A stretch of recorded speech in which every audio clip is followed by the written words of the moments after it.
Hello, Michigan Wing. I wanted to check in and make sure you're all doing well. Hopefully you and your loved ones are safe and staying healthy during this outbreak of coronavirus, COVID-19. As you know, this has been a very difficult time for many.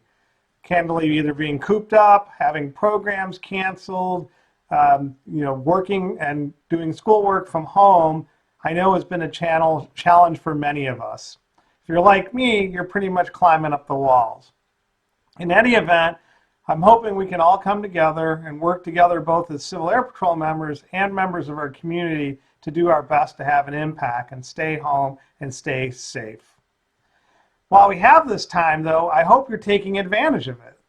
Take advantage of the opportunity to do all those things that you never really get an opportunity to do because you don't have enough time. That book that you've been meaning to read, that project that you've never been able to get done, or just those other things around that you've like, hey, if I had more time, I could get done. Guess what? You got a little bit more time on your hand, go get them done. And a part of that is I hope you're also staying engaged in what's going on in Michigan Wing and Civil Air Patrol. I know many units around the wing are having virtual meetings. There's virtual training sessions. Even the cyber team has put together a series of cyber webinars that members can participate online. National Headquarters and Wing staff is also working on a number of virtual trainings to make sure we can keep our members engaged even though we're not allowed to meet physically or face-to-face.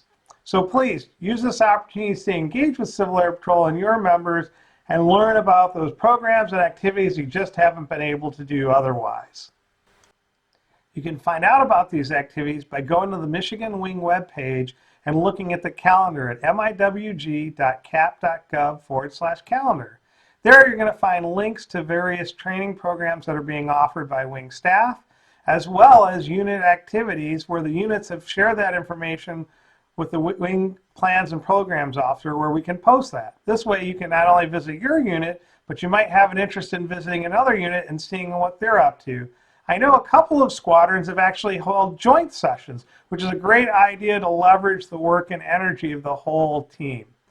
We're working hard to make these training available, so is National. National Headquarters has implemented a number of accommodations to make sure that we can operate and continue to develop both our professional development as well as our other training areas during this unique time.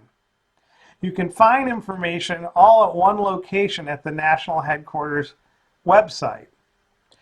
Here you'll find information about the extensions that have taken place on your operations qualifications or the accommodations that have made in professional development. For example, for senior members, the elimination of face-to-face requirements in many of the training sessions.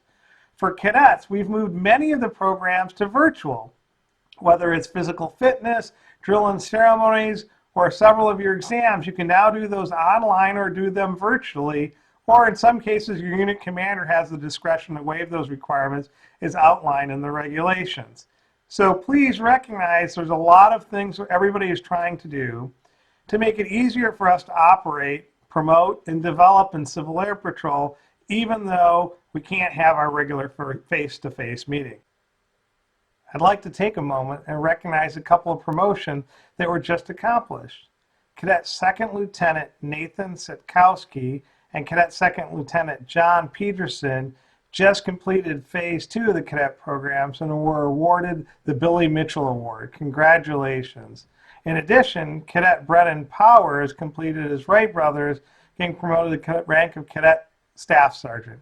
Congratulations to all three of those cadets for their milestone awards they just completed even during the COVID crisis. In addition to your CAP training, this might be a great opportunity for you to complete those pesky ICS courses.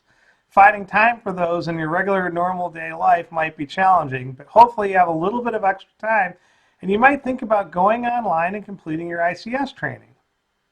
Now, if you're like me, you're chomping at the bit to figure out how we can get involved and do our part in helping with the emergencies that we're all facing.